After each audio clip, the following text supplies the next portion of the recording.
So missing in the background is power lines. I do not do anything on the grid. Everything is off grid. And this is how I do my power. I have a fully normal life, make the smoothies in the morning, watch TV, all that jazz. I'm gonna show you how I do it. So after you buy a solar panel and you just mount it, after that process, what I do is I bought these. These are basically what I look it up on Amazon, an extension cord to solar panels. Almost every solar panel is going to look like this at the end. And these just plug and play together. There's a little rubber grommet in there. They click inside and bam, you're good to go. So this has two plugins. We have the MC4 and the 8mm. The 8mm, I had to buy an adapter for the plug-in. That's over here on the low side of 1200 watts. This thing is over 1200 watts and up to 4000 watts. Now we're going to check out this plug, which you can plug into your wall in your house, but I plug into my generator. So right now we're under an E-Vibe belt to keep everything perfectly dry.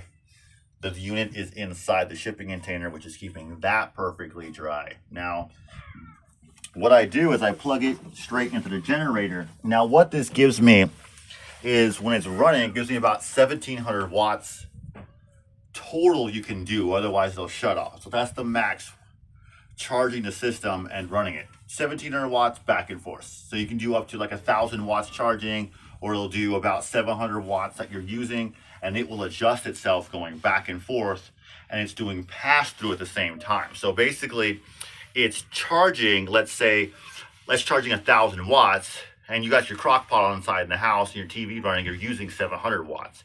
So that 700 watts is not coming from the Jackery, it's actually coming from the generator doing pass through. Now, this is what the whole thing is active, like the whole system is on, like you're using your house electricity is plugged up to the Jackery. Now, it'll kind of like fluctuate a little bit, kind of rev up and down. You just don't want to do heavy loads up and down. You just want to turn your microwave on and off because they'll kind of just trip the system and turn off. But I easily can just watch TV and a couple other things, have this running. I'm charging my system and it's doing pass through. It works out really well.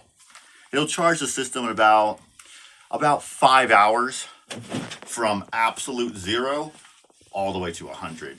If I'm not getting any solar. If I'm getting solar coming through these panels, I can charge this thing in like 2 hours with the solar and the generator at the same time from zero. It comes with a really good display right here. It tells me about the solars being actually it's the battery. It tells me about the solar going in. It tells me about the usage and everything that you would want to know and how much battery is left, so on and so forth.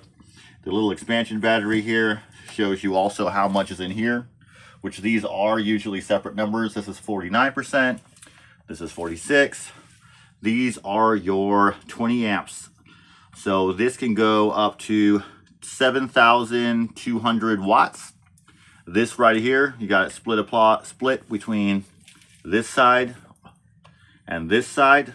These are all one breaker. This is all one breaker over here. It also comes with a plug and play on the other side here for your RV. And here is your plugs for your 220, I'm sorry. This will be for your RV right here. And here's your breakers to push if you need to reset the system. The number one thing that I want to stress is get some good quality solar panels and put them at the right angle to collect the sun. I go with 400 watt panels. They're a little bigger, but it's a big bang for your buck. Also look at the bus bar. You want that number high. That way it's collecting a lot of juice. Even when it starts to get a little shady like it is right now, I'm still collecting solar. If anybody has any questions or want me to go into deeper detail on any of these subjects or redo the video, just drop a question in the comments or just let me know. Like, comment, subscribe.